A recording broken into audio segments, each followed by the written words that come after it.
Yo quiero llevarlos conmigo al proceso que se siguió para formular esta creencia.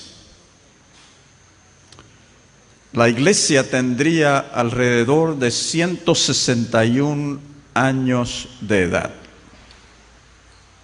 Y de pronto decide formular una nueva creencia adventista. Este fue un evento histórico muy importante, revelando la naturaleza dinámica del movimiento adventista y su dedicación a el estudio de la Biblia y a aceptar la verdad bíblica. En esta noche yo voy a hacer 3 cosas con ustedes. Yo voy a hablarles acerca de la historia, del procedimiento que se utilizó, y voy a decir algo sobre el contenido teológico de ella. Muy breve, porque no tenemos todo el tiempo que necesitaríamos. La Iglesia está dedicada a la investigación bíblica y la Iglesia es dirigida por el Espíritu. Lo que yo espero que ustedes se lleven con ustedes de esta presentación es la convicción de que el Espíritu sigue activo en la Iglesia. En la eclesiología neotestamentaria, el Espíritu y la Iglesia son inseparables. Muy pocas veces nosotros hablamos y pensamos acerca del obrar del Espíritu en la Iglesia. Pensamos del Espíritu como el instrumento que nos usa para ganar almas. Pero no hablamos del Espíritu como el instrumento que toma la Iglesia y posee la Iglesia y la guía y la conduce y hace maravillas dentro de ella. La historia, comencemos con ella, comienza alrededor del año 2003, 3 años antes de la sesión de la Asociación General. Y yo les voy a contar brevemente el proceso, la historia desde ese momento hasta la sesión de la Asociación General.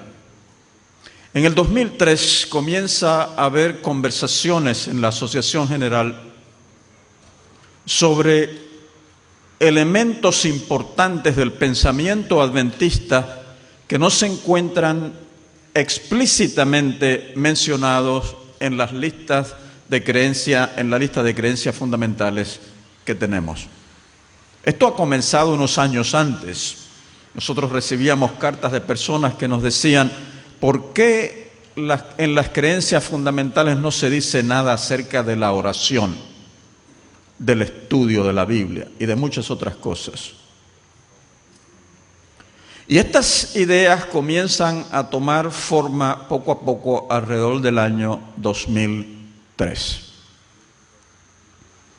En julio 2 del 2003, el pastor Paulsen, presidente de la Asociación General, recibe de la Comisión de Misión Global de la Asociación General una solicitud para que se explore la posibilidad de añadir a la lista de creencias fundamentales elementos relacionados con la victoria de Cristo Jesús sobre las fuerzas del mal y la importancia del crecimiento en Cristo Jesús.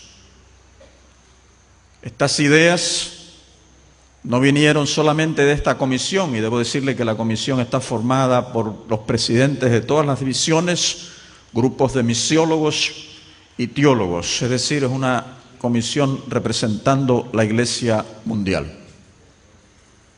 el pastor Paulsen también había estado recibiendo de diferentes partes del mundo sugerencias de que temas relacionados con el espiritualismo y Jesucristo se estudiasen en la Asociación General.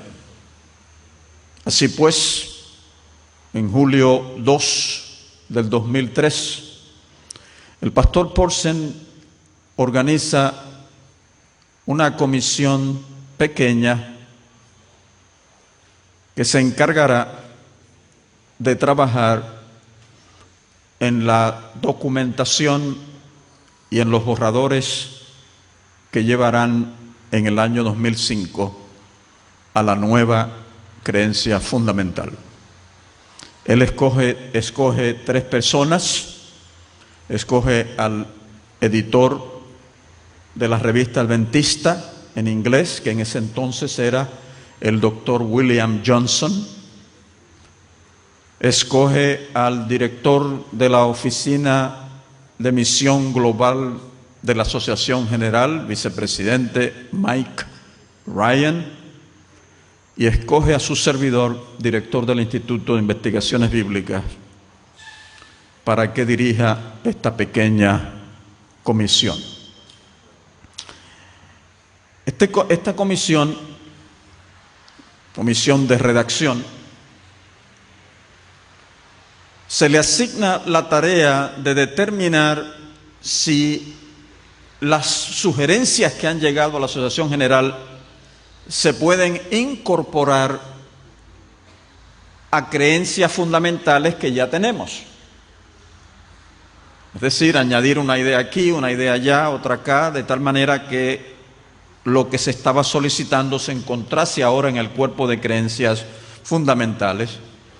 Pero en la asignación que el pastor Paulsen le da, deja abierta la posibilidad de que, de ser necesario, se inicie el proceso de añadir una nueva creencia fundamental. La comisión se reúne, y yo he estado en muchas comisiones discutiendo diferentes temáticas. Esta ha sido una de las comisiones más significativas en las que yo he estado involucrado. Una cosa teníamos en común los 3: no teníamos agendas personales. La iglesia nos había pedido hacer un trabajo y decidimos con oración hacer lo mejor que podíamos hacer para la iglesia. Y así nos reunimos y comenzamos a explorar la posibilidad de añadir a las creencias fundamentales que ya teníamos. Analizamos cada una de esas creencias fundamentales. Analizamos referencias a la temática que se estaba poniendo sobre el tapete. Y después de analizarla cuidadosamente, concluimos que esta temática en particular había cobrado una importancia significativa hasta donde podíamos ver dentro de la Iglesia mundial, y que lo mejor que podíamos hacer era darle un lugar dentro del cuerpo de creencias de la Iglesia, por la importancia que tenía en ese momento y la importancia que nosotros preveíamos habría de tener en el futuro. En julio 30 de 2003, la pequeña comisión de redacción logró poner las ideas en el primer borrador de lo que hoy en día es la creencia fundamental. En el 2004, en enero 9, nosotros le sometimos al presidente de la Asociación General el primer borrador de la creencia fundamental. él lo llevó al concilio que él tiene, que aconseja al presidente. Lo estudiaron, ellos decidieron apoyar el proyecto, analizaron el borrador que le dimos, nos dieron sugerencias con relación al contenido del documento para añadir y modificar, y nosotros incorporamos las sugerencias que ellos dieran, lo mejor que pudimos, que se pudo, y luego dimos el segundo borrador al presidente para que lo llevara a la Comisión Administrativa de la Asociación General en marzo del 2004. De ahí el documento se llevó al concilio de la primavera de ese año, donde recibimos una abundancia de sugerencias. Se llevó al grupo de directores de departamentos de la Asociación General, donde recibimos también sugerencias. Y el comité se reunió de redacción, comenzó a incorporar todas estas sugerencias, a analizarlas y a pesarlas y a ver cómo se podía mantener un documento que fluyera suavemente en su expresión y pensamiento. Ese mismo año, en abril, la Asociación General, el presidente invitó un grupo de teólogos a la Asociación General, mayormente de Norteamérica, pero no todos eran de Norteamérica, para consultar sobre el contenido de esta creencia fundamental. Se reunieron en abril, recibimos de nuevo información, reacciones. El documento fue llevado también a la comisión de investigación, el comité del Instituto de Investigación Bíblica, compuesto por teólogos de diferentes partes del mundo. John Paulin, que está aquí, ha sido por años miembro de esa comisión. De Interamérica tenemos a el doctor Jaime Castrejón. Y el documento fue visitado allí, discutido, recibimos ideas, se incorporaron un sinnúmero de ideas y se llevó al concilio anual, al concilio de la primaveral del 2004. Y después de estudiarlo, el concilio decidió que era necesario enviarlo ahora a la Iglesia Mundial. Y se recomendó que el borrador que se tenía en ese momento a mano se publicase en la revista Adventista, la revista El Ministerio, y se pusiese en la página de internet, solicitándole a todos los miembros de iglesia que quisiesen, y obreros y pastores que quisiesen, escribirnos y contarnos, hablarnos, darnos sus reacciones al respecto. Y para septiembre de 2004 teníamos una cantidad significativa de cartas, correos electrónicos, cartas, llamadas telefónicas cuyo contenido se escribía, viniendo de todas partes de la Iglesia Mundial, de líderes de iglesia, pastores, miembros de iglesia, teólogos, etc. Y esa cantidad que llegó de sugerencias fue cuidadosamente evaluada por la comisión.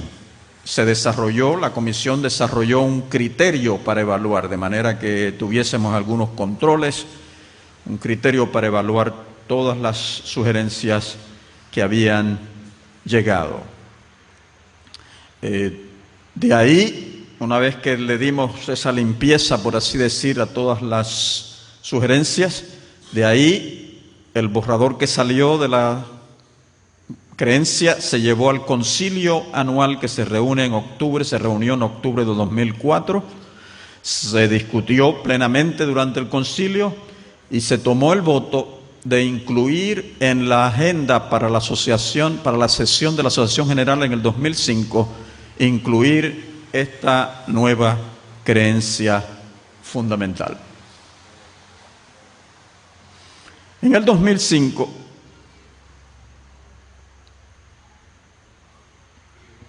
recibimos más sugerencias de la Iglesia Mundial.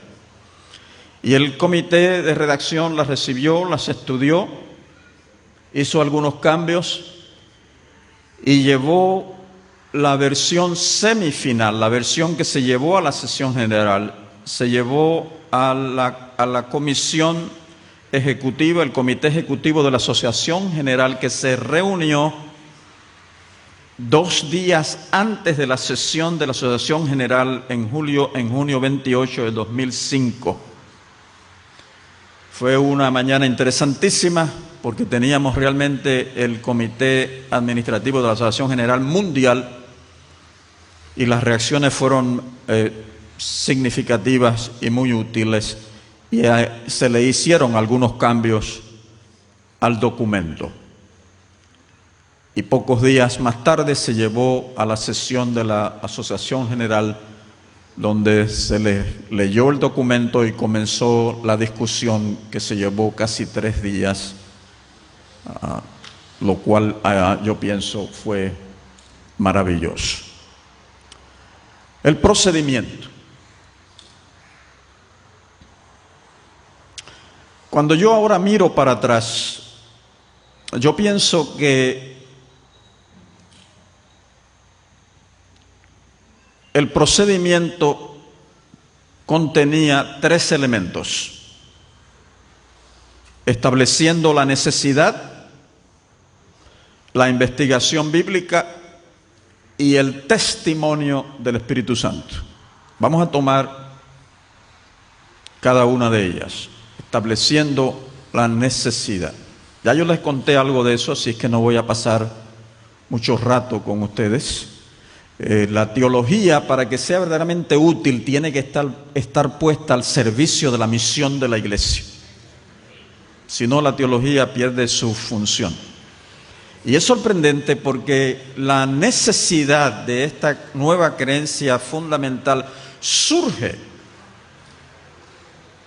de las raíces de la iglesia, surge de la misión de la iglesia, surge de pastores, de administradores que dicen: a fin de que nuestra misión sea más efectiva alrededor del mundo y particularmente en ciertas áreas del mundo, es importante que la iglesia establezca claramente la naturaleza de la victoria de Jesús sobre las fuerzas del mal y lo que eso significa para el creyente, crecer en Cristo. Así que es verdaderamente la misión de la iglesia lo que está en juego. En la carta que el pastor Paulsen enviara al comité de redacción, él decía: han llegado propuestas y sugerencias de varias fuentes solicitando que exploremos la posibilidad de incluir entre las 27 creencias fundamentales algunos elementos bíblicos o de espiritualidad que no están específicamente mencionados en las creencias actuales. Algunas de esas sugerencias nos han llegado de discusiones tenidas en la Comisión de Tópicos de Misión Global. Así que la preocupación genuina venía de la Iglesia Mundial y nacía en el elemento de misión. Y aquí es donde es importante comenzar a apuntar, a señalar a la obra del Espíritu Santo, obra callada alrededor del mundo. El Espíritu Santo, como en Génesis 1 volaba sobre las mares, sobre las aguas, ahora se mueve sobre la iglesia. Y comienza en el otro lado del mundo a crear una convicción. Y comienza en otro rincón del mundo, sin haberse comunicado, a crear la misma convicción. y en otra parte del mundo comienza a crear convicciones que son compatibles con esta. Y poco a poco esta obra comienza a tomar forma y hacerse visible a la vista de los líderes de la Asociación General. Y no nos queda otro remedio que recoger aquello que el Espíritu está haciendo en la iglesia.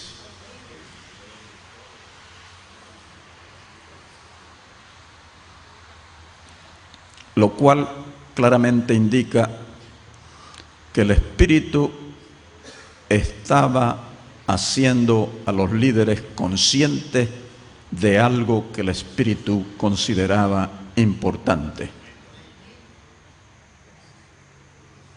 Lo siguiente en el procedimiento es la investigación bíblica. Cuando nosotros nos reunimos por primera vez y decidimos que era necesario tener una creencia fundamental nueva, lo primero que decidimos fue ir a la Biblia para definir el contenido de esa creencia bíblica. En el pensamiento y en la práctica del adventismo, la Biblia juega un papel central y esencial. Así pues, nosotros comenzamos como comisión de redacción a discutir el contenido, los pasajes bíblicos, a escuchar la palabra de Dios, lo que ésta decía con relación a lo que la iglesia entendía que era una necesidad. Se seleccionaron muchos pasajes bíblicos, se analizaron muchos de ellos, algunos fueron eliminados de la lista, otras fueron incorporados.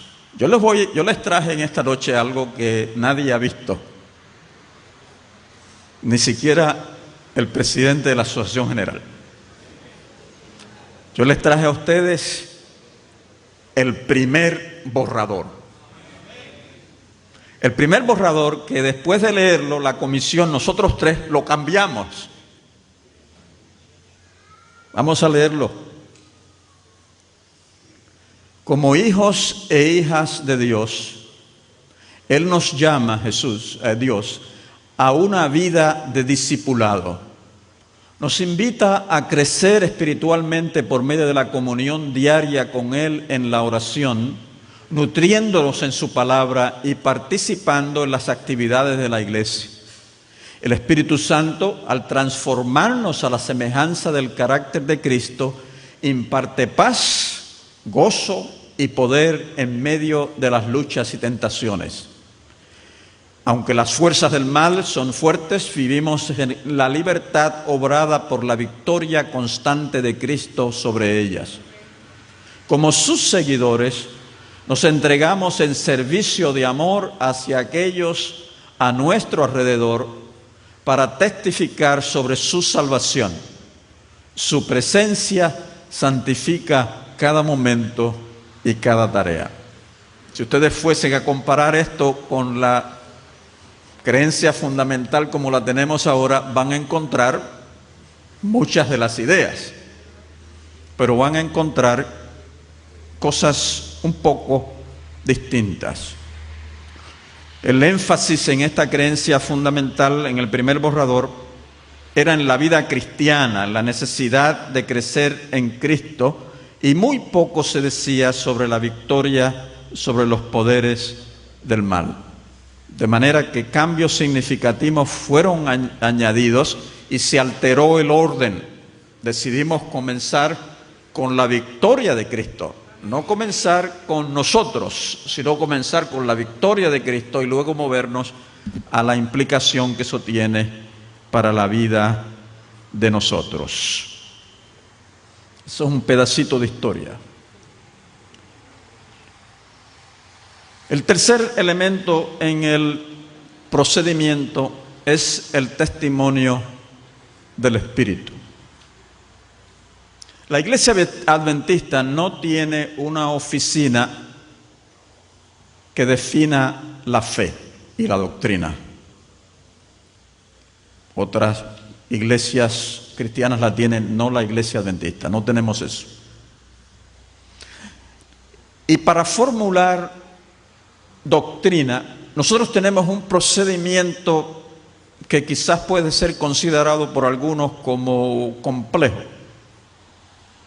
Sin embargo, yo pienso que no es impráctico, es un procedimiento, un proceso que está abierto a la conducción del Espíritu.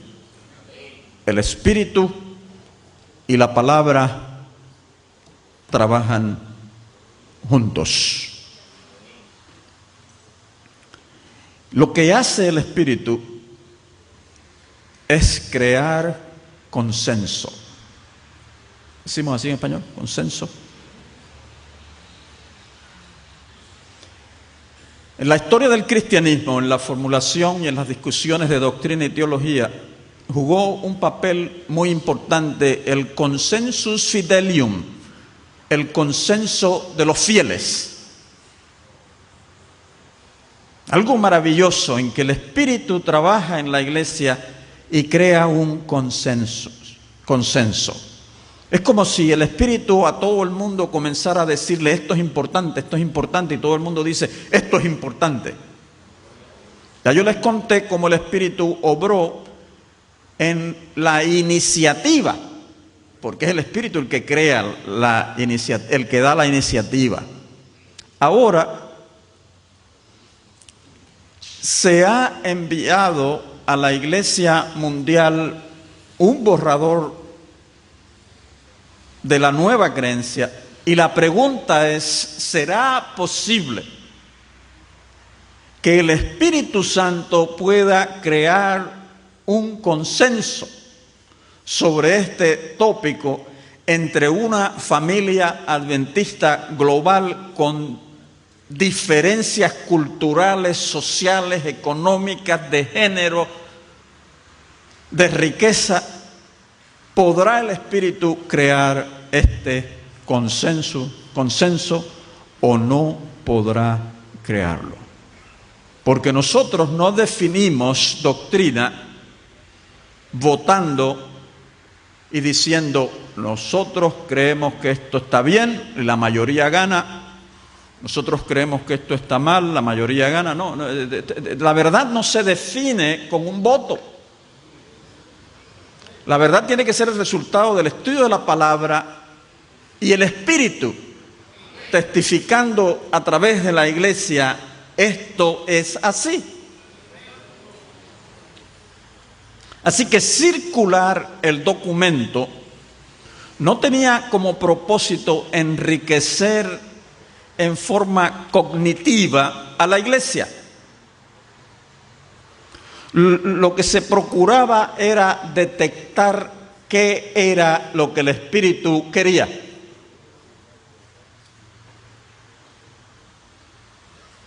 Así pues, cuando comenzaron a llegar las cartas, las llamadas, los correos electrónicos, la comisión o el comité de redacción estaba muy interesado. Los resultados, el primer grupo que llegó, el resultado fue 86% apoyo completo a la nueva creencia. Algunos de esos apoyos venían con sugerencias para cambios aquí y allá. 10% se oponían y 4% no estaban claros. Los que se oponían, escuchen bien, no se oponían porque creían que esto estaba mal o que esto no era bíblico. Se oponían porque ellos argumentaban que el contenido de esta creencia fundamental se encontraba presente en pedacitos en las demás y que no era necesario tener una.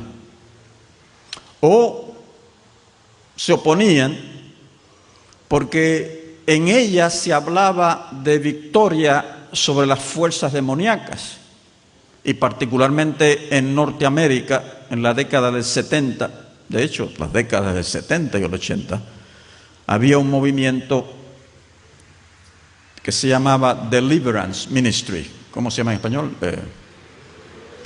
Un movimiento de individuos que decían que Dios los había llamado a un ministerio especial de exorcismo, y estaba creando muchos problemas en la iglesia, y estos que se oponían a la nueva creencia fundamental tenían el temor de que esto fuese a regresar de nuevo a la iglesia. Y otros de esos que se oponían decían: lo que necesitamos es achicar la cantidad de creencias fundamentales, y esta se puede añadir a otra y reducir el número en lugar de aumentar el número. Aquí tienen ustedes los números que les estaba mencionando. Lo importante es el último punto en esa lista. Nadie se opuso argumentando que lo que el borrador decía no era bíblico. Vayamos al contenido. Yo voy a tratar de avanzar con el contenido de ella. Si ustedes miran al contenido como lo tenemos ahora, ustedes van a notar que hay dos tópicos. Uno es la victoria de Jesús sobre las fuerzas del mal, y el otro es creciendo en Cristo Jesús. Y algunos argumentaban que estas eran dos cosas muy distintas y que quizás no era bueno tenerlas juntas. Pero análisis cuidadoso, las reacciones que recibimos de alrededor del mundo indicaron que era prudente mantenerlas unidas. Porque lo que usted tiene en esta combinación es la obra objetiva de Jesús, lo que Jesús hizo en la cruz del Calvario por nosotros, sin preguntarnos a nosotros. Él derrotó las fuerzas del mal a favor de nosotros. Y el segundo aspecto tiene que ver con el elemento subjetivo, el impacto que esto debe tener en mi diario vivir, en mi andar o caminar con Cristo Jesús. Y esos dos elementos realmente son inseparables. Si los separamos, damos la impresión de que la cruz de Cristo no tiene necesariamente un impacto directo en nosotros. Y así se trabajó en la combinación de esos dos tópicos.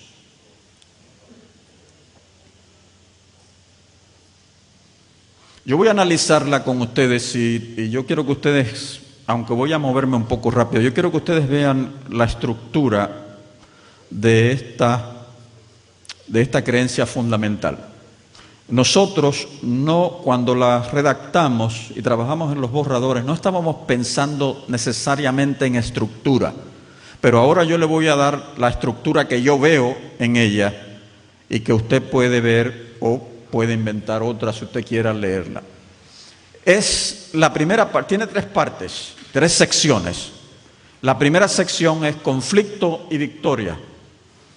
Bajo esa usted tiene conflicto y victoria de Jesús. Jesús tiene un conflicto, Jesús vence. El lugar en la cruz y en el ministerio de Jesús. Dice así, la primera oración: Jesús triunfó sobre las fuerzas del mal por su muerte, ¿dónde?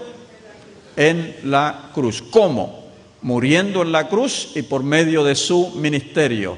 Segunda oración: quien subyugó los espíritus demoníacos durante su ministerio terrenal, quebrantó su poder y aseguró su destrucción definitiva. Esta mañana ustedes escucharon a mi compañero Clinton hablando cómo en el ministerio de Jesús él venía derrotando las fuerzas del mal. Bajo conflicto y victoria, el segundo punto es nuestro conflicto y victoria. Primero el de Jesús, ahora el nuestro. Noten lo que dice, ¿cómo nosotros somos victoriosos? Dice así, por la victoria de Cristo. La victoria de Jesús nos da la victoria sobre las fuerzas malignas que todavía buscan controlarnos y nos permite andar con Jesús en paz, gozo y la certeza de su amor. El Espíritu Santo ahora mora dentro de nosotros y nos da ese poder. El lugar en que nosotros tenemos el conflicto y la victoria es en el andar con Cristo diario. La victoria de Jesús nos da la victoria sobre las fuerzas malignas que todavía buscan controlarnos y nos permite, o como dice en inglés, al andar con Él en paz, gozo y la certeza de su amor. Así que en nuestra vida diaria es que tenemos esa experiencia de victoria. La segunda parte tiene que ver con victoria y libertad en Cristo. Y ahí usted tiene, punto número 1, libertad como compromiso. Al estar continuamente comprometidos con Jesús como nuestro Salvador y Señor. Eso es lo que significa libertad en esa creencia fundamental. Un compromiso con Jesús. Libertad del pasado. Al estar continuamente comprometidos con Jesús como nuestro Salvador y Señor, somos liberados de la carga de nuestros actos pasados. Libertad de la forma antigua de vida. Ya no vivimos en la oscuridad, el temor a los poderes malignos, la ignorancia ni la falta de sentido de nuestra antigua manera de vivir. La tercera tiene que ver con victoria y crecimiento en Cristo Jesús y comienza con un llamado a crecer. Dice, en esta nueva libertad en Jesús somos invitados, llamados, dice en inglés, a desarrollarnos, en inglés dice crecer en semejanza a su carácter. Punto número 2, sobre victoria y crecimiento, facilitando el crecimiento. ¿Cómo se facilita ese crecimiento? Y ahí tiene usted una serie de experiencias espirituales, religiosas nuestras como individuos y colectivas. La oración, el estudio de la Biblia, la meditación en la palabra de Dios y en la providencia divina, cantando himnos de alabanza a Dios, la adoración, la misión, participando en la misión de la iglesia. Y la presencia santificadora del Espíritu Santo en nuestras vidas. Estas son cosas que se pueden explorar en mucho más detalle, pero no tenemos el tiempo para hacerlo ahora. Aspectos teológicos, y con esto ya nos acercamos al final. Esta doctrina tiene una perspectiva teológica como toda doctrina y discute una dimensión de la expiación que necesita ser enfatizada por la Iglesia y por el mundo cristiano. La expiación es multifacética. Es muy difícil entender y resumir el significado de la expiación en un párrafo o utilizando un modelo de la expiación. Muy difícil. En el cristianismo, los modelos que predominan son dos. La expiación tiene uno de dos objetos. Dios, es decir, la expiación tiene como propósito apaciguar la ira de Dios, devolverle a Dios su honor, o tiene como objeto los seres humanos, reconciliarnos con Dios, rescatarnos, perdonar nuestro pecado, justificarnos. Y todo eso es parte de la doctrina de la expiación. Esta creencia fundamental añade una nueva dimensión que ha estado presente en el adventismo y que tiene que ver con el conflicto cósmico que es tan importante en el pensamiento adventista. La rebelión en el cielo es la que crea los poderes del mal. Y el problema del pecado no se resuelve hasta que ese problema cósmico del mal es resuelto. Y esta creencia fundamental establece que el sacrificio de Cristo es lo suficientemente poderoso para resolver la dimensión cósmica del pecado, y no solamente de mi vida. Así que la cruz se convirtió en un campo de batalla en el cual Jesús confrontó las fuerzas del mal en un combate mortal. La naturaleza de ese conflicto, la profundidad de ese conflicto, nosotros no la entendemos a plenitud. Pero una cosa sabemos, que de ese conflicto Cristo salió victorioso. Él enfrentó las tinieblas del mal solo en la cruz del Calvario. Él entró al reino de las tinieblas demónicas solo y las derrotó. Colosenses 2:15 desarmó los poderes y la autoridad en la cruz del Calvario. Esto no es evidente inmediatamente. El tiempo demostrará y revelará la plenitud de esa victoria cuando todas las fuerzas del mal se someterán a la autoridad de nuestro Señor Jesucristo antes de ser exterminadas del universo. Así que en el pensamiento adventista, la soteriología y la escatología son también inseparables.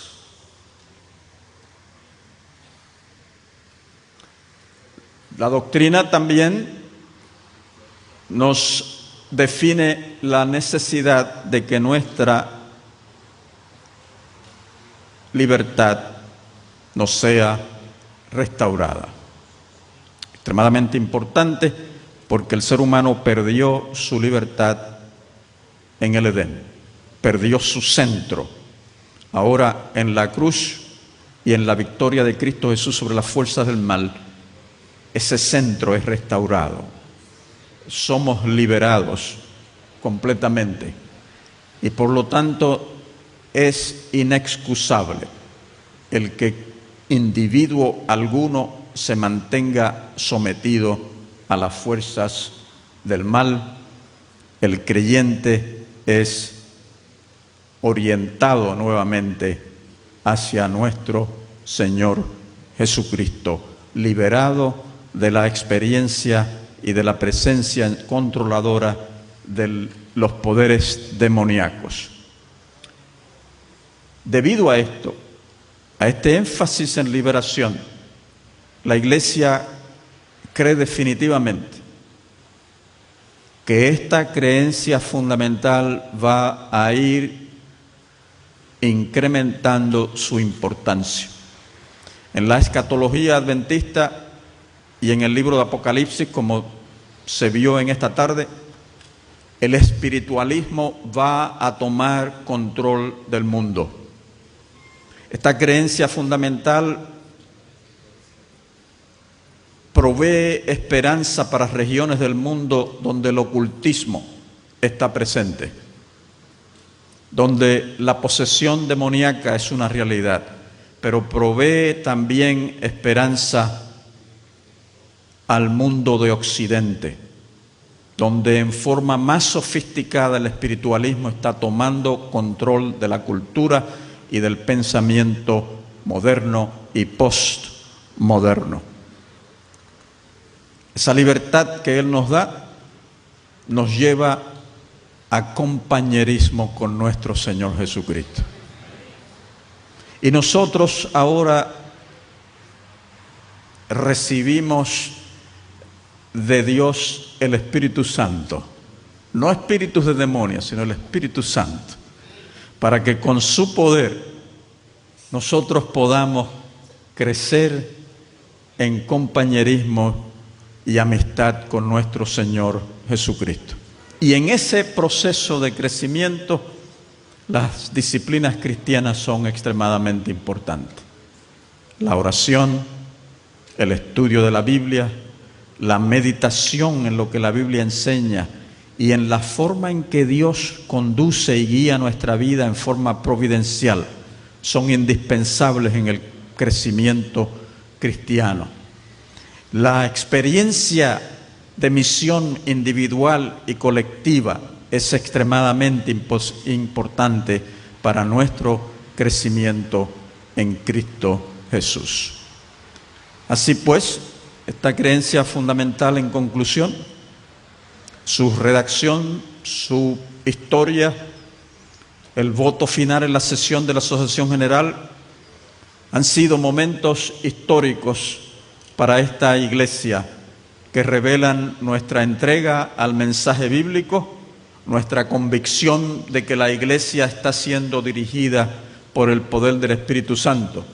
Esta creencia fundamental reafirma nuestra convicción de que según nos acerquemos al fin y las fuerzas del mal por medio del engaño y el uso de los medios políticos trate de forzarnos a someternos a ellas, esta creencia fundamental dice: no es necesario bajo ninguna circunstancia someterse a esas fuerzas demoníacas porque han sido derrotadas por Cristo Jesús. Y ahora, como resultado de esa derrota, somos peregrinos bajo la dirección y la conducción del Espíritu Santo, creciendo a la semejanza de nuestro Señor Jesucristo. Que Dios les bendiga.